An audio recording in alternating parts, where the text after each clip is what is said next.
Hello everyone, welcome back to my channel. So, ഇന്ന് നമ്മൾ ഒരു അടിപൊളി ബോട്ടിൽ ആർട്ടുമായിട്ടാണ് വന്നിരിക്കുന്നത്. അതും വിത്തൗട്ട് പെയിന്റ് ആണ് നമ്മൾ ഇത് ചെയ്യാൻ പോകുന്നത്. അപ്പോൾ നമുക്ക് നോക്കാം എങ്ങനെയാണ് ചെയ്യുന്നതെന്നുള്ളത്.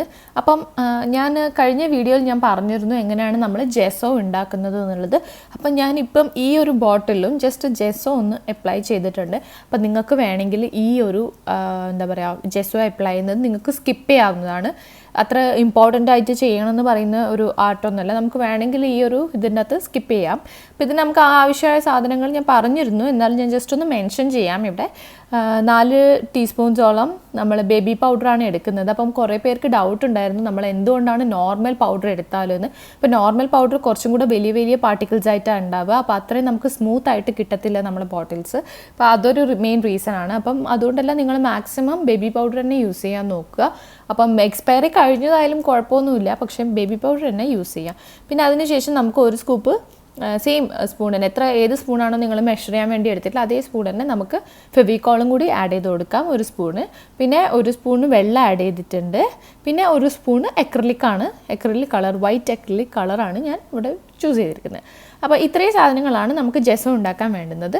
അപ്പോൾ ഇതൊക്കെ യൂസ് ചെയ്ത് നന്നായിട്ട് മിക്സ് ചെയ്ത് കൊടുക്കുക. വെള്ളം നിങ്ങൾക്ക് ആവശ്യമുണ്ടെന്ന് തോന്നുവാണെങ്കിൽ കുറച്ചായിട്ട് ആഡ് ചെയ്തിട്ട് നന്നായിട്ടൊന്ന് മിക്സ് ചെയ്ത് നല്ലൊരു കൺസിസ്റ്റൻസി കിട്ടുന്നവരെ നന്നായിട്ടൊന്ന് മിക്സ് ചെയ്ത് നമുക്ക് സെറ്റാക്കി വെക്കാം. അപ്പോൾ ഇത്രയേ ഉള്ളൂ നമ്മളെ ജെസോ മേക്കിങ്. അതിനുശേഷം നമുക്ക് അതൊന്ന് ബോട്ടിലേക്കൊന്ന് ജെസോ ഒന്ന് അപ്ലൈ ചെയ്ത് കൊടുക്കാം. അപ്പം ഞാനൊരു 2 to 3 ലേയേഴ്സോളം അടിച്ചിട്ടുണ്ട്.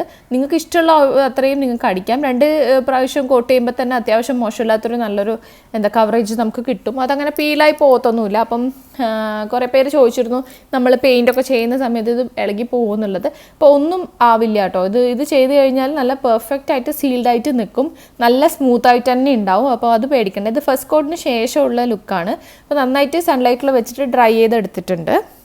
ഇനി നമുക്ക് സെക്കൻഡ് കോട്ടും കൂടി ഒന്ന് അടിച്ചു കൊടുക്കാം. അപ്പോൾ അങ്ങനെ 2 കോട്ടായിട്ടാണ് ഞാനിപ്പം എൻ്റെ ഈ ബോട്ടിൽ ചെയ്തിട്ടുള്ളത്.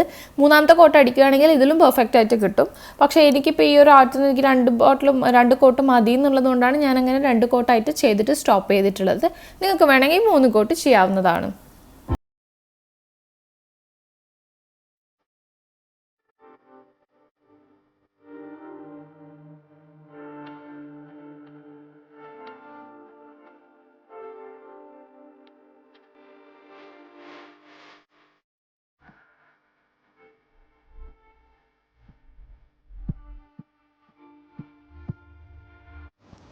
അടുത്തതായിട്ടാണ് നമ്മളുടെ മെയിൻ ഇൻഗ്രീഡിയൻറ്റ്, അതായത് തേങ്ങാപ്പീര എന്ന് പറയും നമ്മൾ. അപ്പോൾ അത് കോക്കനട്ട് മിൽക്കിൽ നിന്ന് നമ്മൾ മിൽക്കൊക്കെ എടുത്ത് കഴിയുമ്പം നമുക്ക് വരുന്ന വേസ്റ്റാണ് ഈ തേങ്ങാപ്പീര എന്ന് നമ്മൾ പറയുന്നത്. അപ്പം എല്ലാവർക്കും അറിയാൻ പറ്റുന്ന ഒരു സാധനമാണ്.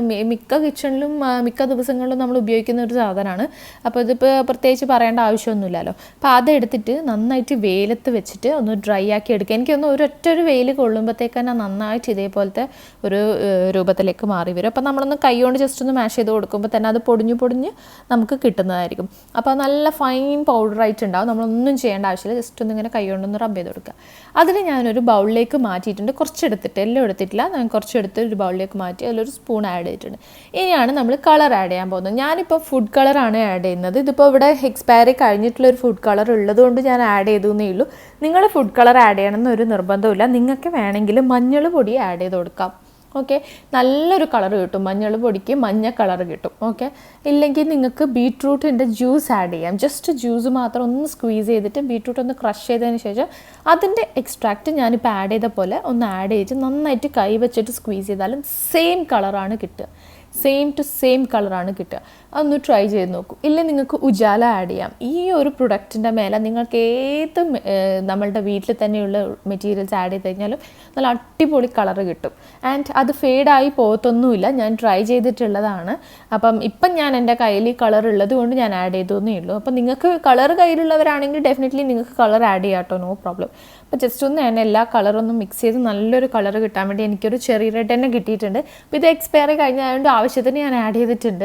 അപ്പോൾ ഇതേ കളർ തന്നെയാണ് നമ്മളെ ബീട്രൂട്ടിനും കിട്ടുക. അപ്പം നിങ്ങൾക്ക് അറിയാമല്ലോ ബീട്രൂട്ടിൻ്റെ കളർ എന്താണെന്ന്. അപ്പോൾ ഞാൻ പ്രത്യേകിച്ച് പറയേണ്ട ആവശ്യമില്ലല്ലോ. അപ്പോൾ ഇത് ആഡ് ചെയ്തതിന് ശേഷം നമ്മളൊന്ന് ഡ്രൈ ആവാൻ വെക്കണം കേട്ടോ. ഇല്ലെങ്കിൽ ആ ബീട്രൂട്ടിൻ്റെ ജ്യൂസാണ് നമ്മൾ ആഡ് ചെയ്യുന്നത് വെച്ചാൽ അതിൻ്റെ ഒരു ഈർപ്പം ഉണ്ടാവില്ല. അപ്പോൾ അതൊരു പറ്റി കളിക്കും. അപ്പോൾ അതുകൊണ്ട് ഇത് നമ്മൾ മിക്സ് ചെയ്തതിന് ശേഷം ഡയറക്റ്റ് സൺലൈറ്റിൽ വെക്കാതെ നമ്മൾ സൺലൈറ്റ് മാറിയിട്ടുള്ള തണലത്ത് അങ്ങനെ എവിടെയെങ്കിലും പുറത്ത് തന്നെ വെക്കുക.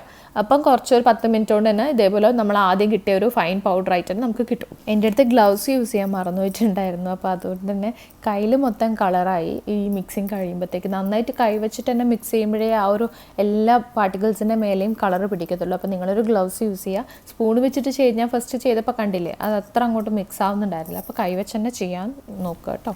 അപ്പം അടുത്തതായിട്ട് നമുക്ക് വേണ്ടത് ഒരു പേപ്പർ എടുക്കുക എന്നുള്ളത്. ഏത് പേപ്പർ വേണമെങ്കിലും എടുക്കാം. നിങ്ങൾക്ക് ന്യൂസ് പ്രിൻ്റ് എടുക്കാം, ന്യൂസ് പേപ്പർ എടുക്കാം, അല്ലെങ്കിൽ നോട്ട്ബുക്സിലെ പേപ്പർ എടുക്കാം. എന്ത് പേപ്പർ ആയാലും കുഴപ്പമൊന്നുമില്ല.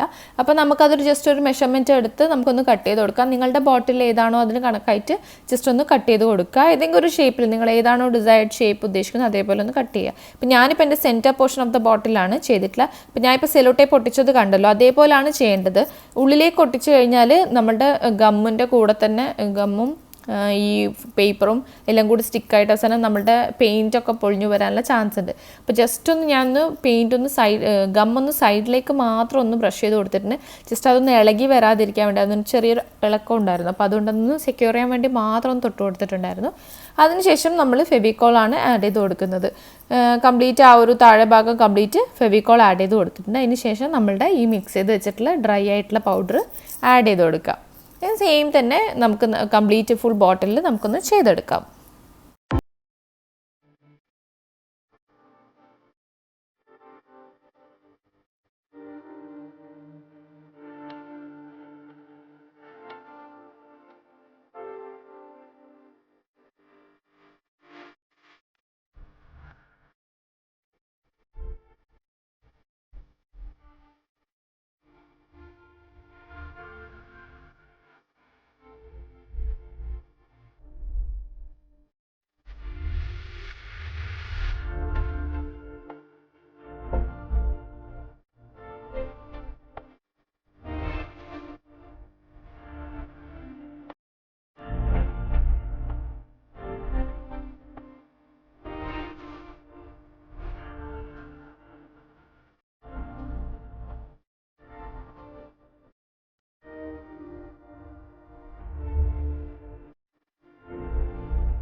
അങ്ങനെ നമ്മൾ 2 കോട്ട് അടിച്ച് കഴിഞ്ഞിട്ടുണ്ട്. അപ്പോൾ അതിനുശേഷം നമുക്ക് ആ പേപ്പറൊന്ന് മെല്ലനെ ഇളക്കി കൊടുക്കാം. അപ്പം ഇളക്കുമ്പോൾ വളരെ ശ്രദ്ധിക്കണം. ഇതേപോലെ ചിലപ്പോൾ പെയിൻറ്റ് ചെറിയ പോയിൻ്റ് ഒന്ന് ഇളകി പോകാനുള്ള ചാൻസ് ഉണ്ട്. അപ്പം അവിടെ ഞാൻ ഓൾറെഡി ആ പേപ്പറിന് കുറച്ച് ഗമ്മ് ചെയ്ത് കൊടുത്തിട്ടുണ്ടായിരുന്നു, അതിനൊരു ചെറിയൊരു ഇളക്കമുള്ളതുകൊണ്ട്. അപ്പോൾ ആ ഒരു പോയിന്റിലാണ് ഇത് ഇളകി പോയിട്ടുള്ളത്. അപ്പം ആ ഒരു ഗം എഫക്റ്റ് നന്നായിട്ട് ഡ്രൈ ആയതുകൊണ്ടാണ് ഈ ഒരു കാര്യം സംഭവിച്ചിട്ടുള്ളത്. അപ്പോൾ അത് കുഴപ്പമില്ല. അത് ഞാനൊന്ന് ചെറുതായിട്ട് അക്രിലിക് പെയിൻറ്റ് വെച്ചിട്ടൊന്ന് ടച്ച് ചെയ്ത് കൊടുത്തിട്ടുണ്ട്. അപ്പോൾ അത്രേ അവിടെ ആവശ്യമുള്ളൂ. ഇപ്പോൾ പെർഫെക്റ്റ് ആയിട്ട് നല്ല ഫിനിഷ്ഡ് ആയിട്ടുണ്ട്. അപ്പോൾ അതിന് ശേഷം നമുക്ക് കുറച്ച് മിറർ പീസസ് എടുക്കാം. മിറർ റൗണ്ടിലുള്ള മിറർ ഞാൻ വാങ്ങിച്ചു വെച്ചിട്ടുണ്ടായിരുന്നു. അപ്പോൾ നിങ്ങളുടെ കയ്യിൽ ബീഡ്സ് ആണെങ്കിൽ നിങ്ങൾക്ക് അതും യൂസ് ചെയ്യാം. എന്ത് ടൈപ്പാണോ നിങ്ങളുടെ കയ്യിലുള്ള അതേപോലെ നിങ്ങൾക്ക് യൂസ് ചെയ്യാം. അപ്പോൾ അതിനുശേഷം അത് ഓരോന്നായിട്ട് റാൻഡമായിട്ട് ജസ്റ്റ് ഒന്ന് ഒട്ടിച്ചു കൊടുക്കുകയാണ് നമുക്ക് ചെയ്യേണ്ടത്. ഈ ആർട്ട് നമ്മൾ ഒട്ടും പെയിൻറ്റ് യൂസ് ചെയ്യാണ്ടാണ് ചെയ്തിട്ടുള്ളത്. നിങ്ങൾക്ക് ഈ വൈറ്റ് ബാക്ക്ഗ്രൗണ്ട് വേണമെങ്കിൽ സ്കിപ്പ് ചെയ്യാവുന്നതാണ്. അവിടെ നമുക്ക് ടിഷ്യൂസ് ഒട്ടിച്ചു കൊടുക്കാം, അല്ലെങ്കിൽ നിങ്ങൾക്ക് ഇതേപോലെ കംപ്ലീറ്റ് ബോട്ടിലിൽ ചെയ്ത് കൊടുക്കാം. അങ്ങനെ കുറേ ഓപ്ഷൻസ് ഉണ്ട്. പിന്നെ നമുക്ക് ബീട്രൂട്ട് തന്നെ അവിടെയും പെയിൻറ്റ് ചെയ്ത് കൊടുക്കാം. ബീട്രൂട്ട് ടിഷ്യൂസ് ഒട്ടിച്ചതിന് ശേഷം വൈറ്റ് ബാക്ക്ഗ്രൗണ്ട് പകരം നമുക്ക് ബീട്രൂട്ടിൻ്റെ ആ ജ്യൂസ് തന്നെ ഒന്ന് പെയിൻറ്റ് ചെയ്ത് കൊടുത്താലും നമുക്കൊരു ചെറിയൊരു ടിൻറ്റ് കിട്ടും. അപ്പോൾ അതുകൊണ്ട് വൈറ്റ് പെയിൻറ്റ് ബാക്ക്ഗ്രൗണ്ടും ഒട്ടും നിർബന്ധമുള്ളൊരു കാര്യമൊന്നുമല്ല. അപ്പോൾ ഇതാണ് ഇതിൻ്റെ ഫൈനൽ ലുക്ക്. എല്ലാവർക്കും ഇഷ്ടപ്പെട്ടു എന്ന് വിചാരിക്കുന്നു. ഇഷ്ടപ്പെട്ടാൽ ലൈക്ക് ചെയ്യണം, കമൻറ്റ് ചെയ്യണം, സബ്സ്ക്രൈബ് ചെയ്യണം. And thank you so much for watching. By.